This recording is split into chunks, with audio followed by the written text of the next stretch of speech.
कानूनी कार्रवाई करनी होगी। कानूनी कार्रवाई हम जानते हैं। इस जमीन पर अब 5 साल तक खेती नहीं होने देंगे हम। लेकिन ठाकुर साहब, कुछ नहीं होता मिनिस्टर। अरे मिनिस्टर, पानी चाहे कितना भी उबल जाए उसमें से चिंगारी नहीं निकल सकती। हाँ, जिस तरह किसानों की मर्जी के खिलाफ हम तुम्हें उनकी वोटें दिलवा सकते हैं, उसी तरह उनकी मर्जी के खिलाफ हम उनकी जमीनें भी ले सकते हैं। समझे?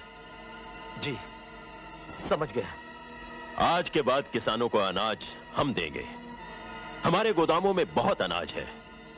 लाखन, इस आग के फूल को, जो हुआ बहुत बुरा हुआ, लेकिन आप चिंता मत कीजिए।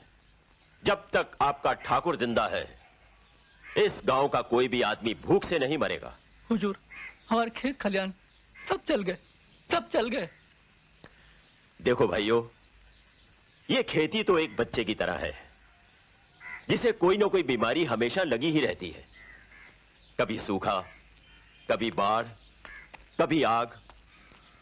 इसलिए हमने सोचा है कि इस जमीन पर खेती करने की बजाय एक बहुत बड़ा कारखाना लगा दिया जाए।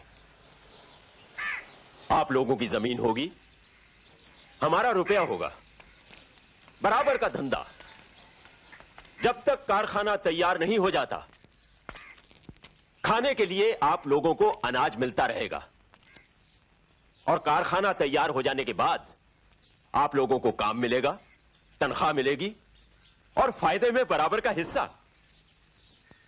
इसलिए आज से खेती बंद।